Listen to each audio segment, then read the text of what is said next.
You go back and take a look at the definition of fun. I think that also can kind of intertwine with working with the child or working with the players and getting them to improve. Okay? So the definition of fun is what provides amusement or enjoyment. Okay? So just think to yourself, what do you think is fun? What's fun to do? Fishing, hunting, reading, right? Everything that kind of brings you enjoyment. Okay? And that's great. That's what you need, okay? Video games. The kids over here and the parents over here that have kids probably know the game Fortnite, right? Is everyone familiar with that? The new rage of the video game? Kids will play it, and really adults will play it hours on end, okay? And it's fun when you start. Anytime you start something, it's gonna be fun because it's brand new. You're excited to try this. You should see these third graders come in for their first practice. They are gonna be jacked. Okay, because it's something new, okay? And that's great that they're gonna have fun with it because it's gonna bring them enjoyment, okay? Now, once they get to master a few of the things, that's also gonna be fun for them because they're improving, okay? If you started at basketball and couldn't dribble, and by the end of the year you couldn't dribble, how much fun are you having? Probably not a lot, right? So, but if you start from here from dribbling and by the end of the season you're here because you've worked at it and the coaches have helped you, that's fun. They're going to get an enjoyment out of getting better. Okay, they really will. They'll get an enjoyment out of doing something they couldn't do 2 months ago. Okay, so in Fortnite it might be that you go from the first time you play it, you get slaughtered for the first 30 games. And then maybe you get to top 10. And I'm going to tell you, I've seen kids react at the youth center when they get to the top 10. It's like it's Christmas Day. They're taking selfies and they're taking pictures of the screen. It's all over the place, okay? Because they've gotten better. They've enjoyed it. They got better on the progress, okay? And then winning. When they finally win their first battle royale, they beat 30 players, okay? You will, if you search Fortnite, you will see 1,000 pictures of the screenshots of their person winning. And it's not just kids, it's adults, okay? Bill Simmons, who is a popular pop culture sports writer, has his own couple of his own websites. Okay, he just tweeted out like 2 weeks ago, he finally won, and he tweeted it out to millions of followers because he had a good time doing it. He improved to finally be able to win. Okay, and that's the thing. Winning isn't bad. It's not bad to want to win as long as you do it in the right context. Okay, it's not bad to want to win, but sometimes you have to also show kids it's not necessarily about winning. Okay, that sometimes you may start the season off getting beat by a team by 20 points. Now, what are the odds you're going to beat the team if you play them a second time? Probably not very good. But if you now lose the next time by only 5 to 10, that's a pretty good improvement. That's showing that your players have gotten better. Okay? The thing we're looking for is that the players are better from when you start here at the end of November to the end of February. It's not a lot of time, but I'll tell you what, if you work hard, if the players work hard, even in one practice a week, you will be shocked at how much better they can be, okay, working with everybody. It's not going to happen overnight, though, okay? We'll get into this in a little bit, but it's repetition. You want to talk, you want to keep saying the same thing. You're going to turn yourself blue talking about having that finger and thumb pinch, which we'll talk about when we talk about shooting. You will talk yourself blue about that. But I'll tell you what, as soon as one kid does it right, you will think it's the best thing ever. And they will think it. Now, I'm also going to warn you, the next 10 times, they won't do it right. Okay? But keep working at it. Keep working at it. It won't happen overnight. But it can happen. Now, the last question on that, assessing your priorities. Which of the following would be the most rewarding moment of your season? Having your team want to continue practicing even after the practice is over. B, seeing one of your players finally master a layup. And C, watching one of your athletes win a championship. Okay? Again, you're probably sitting there thinking, well, I'm not answering C because I know that's the wrong answer. And really, A and B are pretty close. Okay? But I'm going to tell you, one of the best joys I've had as a coach, I had to coach my son's 3rd and 4th grade team a couple of years ago. And at the end of the season, we had won a couple of games. Every kid had played a ton. But you know what? The majority of those kids were crying because they didn't want it to end. They wanted to keep playing. Okay? It wasn't a team that won 10 of the 12 games or whatever. It's a team that won maybe a quarter of their games, but they didn't want that season to end. I'll tell you what, that's a pretty darn good feeling. So how do we get from there to being a great youth coach? The clinic we're going to talk about today, I'm going to list the top 3 things. And really when it boils down to it, I think when you teach certain things, there's always 3 main points. You don't need 10, okay? One of the most frustrating things was working with a high school coach about 15 years ago on a clinic similar to this. I said, give me your top 3 things for shooting. He gave me a list with about 20 different things, okay? And I'm like, that is too much for youth coaches. It's too much for a lot of coaches. You need to kind of just boil it down to really concentrate on a few things. If you have 20 things to shoot, yeah, it might be true, but let's be honest, you can break those down into smaller chunks, okay? So top 3 ways to be a great youth coach. Number 1, okay? John Wooden has 7 laws of learning. Those that have read any books by John Wooden. Number 1 is the explanation. So you got your team together. This is not in there, by the way. But number 1, explanation. So you want to explain the drill or what you're trying to teach. Okay? Short and sweet. Okay? Number 2 is the demonstration. So you want to show them how to do it. Okay? Not just talk about it, but showing. It goes back to that learning. Some kids learn by seeing. Some kids learn by hearing. Some kids learn by reading. Okay? So you're showing them, and now you've explained it, now you're showing. Now have the kids imitate it. Number 3 is the imitation. So you have them imitate what you're doing, and have it be in slow motion. Okay? We'll talk a lot about shooting, about holding the position. Okay? And then the next one is repetition. And number 5 is repetition. And number 6 is repetition. And can you guess what number 7 is? Repetition. Do, okay? You can talk all you want, but until the kids are working on it, they'll never get better.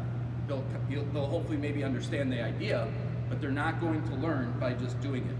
And it's, again, those that have had little kids, think about it. It's learning how to walk.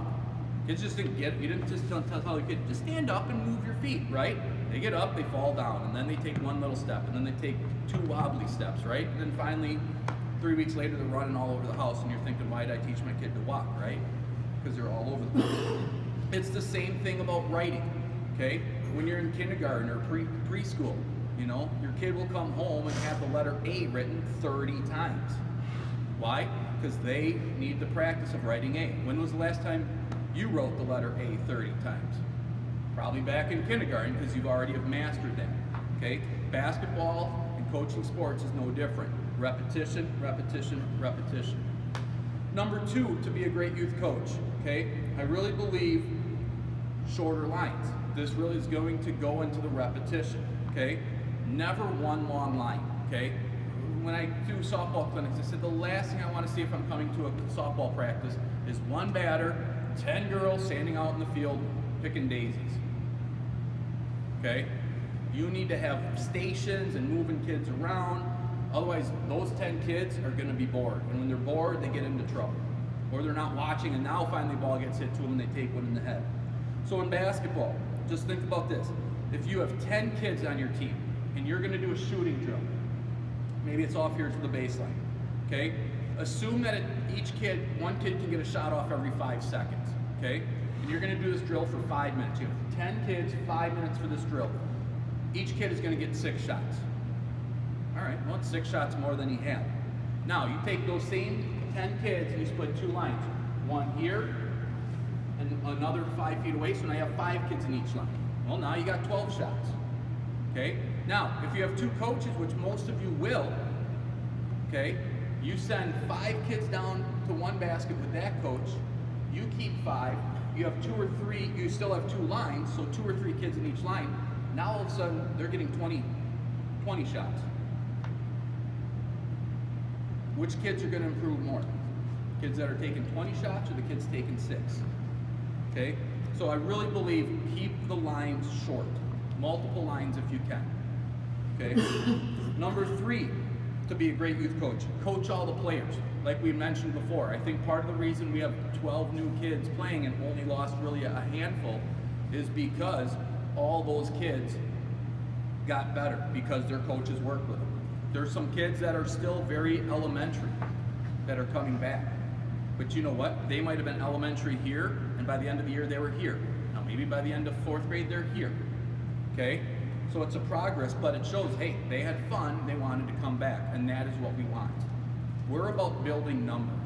Other programs are going to be about winning and building for the future, but I'm going to tell you, it's been a long time since the town of Fort Atkinson, and I'm going to guess maybe Jefferson as well, or Palmyra, has had to cut kids from a basketball team.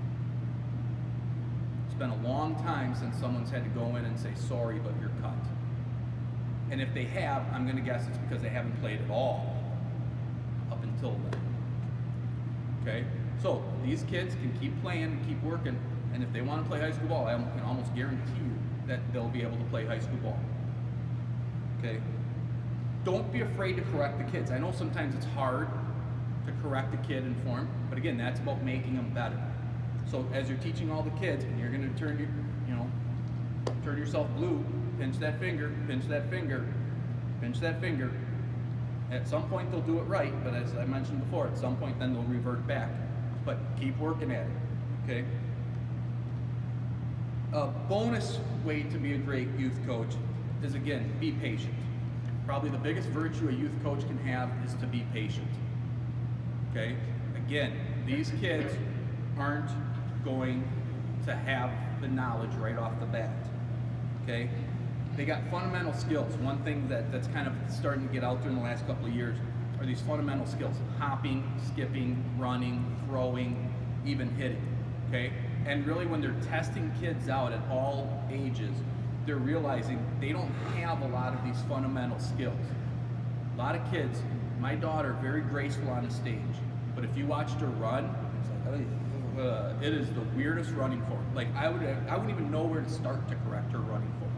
It is this, I've never seen a kid run like that. I don't know how she does it, but she somehow, it's a goofy running form, okay? Somewhere along the line, that just never got conveyed to her. Very graceful on the stage, but running is a whole other issue, okay? And you watch kids, one of the things I would have you guys do in your first practice, have them hop. Have them do a bunny hop. And you will quickly realize some of the kids that maybe aren't as physical coordinated, because they're gonna be all over the place, they're gonna land like a herd of elephants, okay? Those are the kids that you may have to realize, hey, they may take a little bit extra. You may have to work with them because they don't have those fundamental skills, okay? And that you know, again, they're gonna screw up. Kids are gonna mess up. That's where you need to be patient, you know? If they can't hop, or if they can't shoot well, you know, how are they going to run a multiple prong offense? So you have to keep it simple, okay? And if they mess up the offense, again, be patient with them, okay? You get a kid out there for the first time, and they're all of a sudden the grandma and grandpa's out there, 75 fans are out there, okay? Some will freeze, okay? Be patient. How many have ever been to a concert that the singers messed up the lyrics, right? I've seen Billy Joel 3 times. 2 of the times he's messed up some song, okay? Or one time it was his guitarist. We're gonna start over, sorry about that. And then they start over, okay? Top of the profession messes up. Look at last year's NBA Finals. Game 1 of the Finals, Cavaliers-Warriors. You know exactly where I'm going with this, don't you? You're a Cavaliers fan, I bet. No. No, okay. You sit there and you watch a pro do that. Yes, absolutely. And what that's referring to is, game was tied. Cavaliers had the ball. They're the underdogs by 13 points. And Cavaliers missed a shot. J.R. Smith, who's not just a professional, but a professional for, I think, 13 years at the time, gets the rebound, dribbles out to the three-point line. Doesn't shoot. There's plenty of time. Instead, he keeps dribbling it out. Horn goes. You know, that's the famous picture of LeBron kind of doing this, like, what are you doing? A couple of things I think that were really neat out of that was, A, it shows a professional of 13 years at the highest level can screw up something. So what do you think that 3rd and 4th grader is going to do? Are they going to be perfect? No. The other thing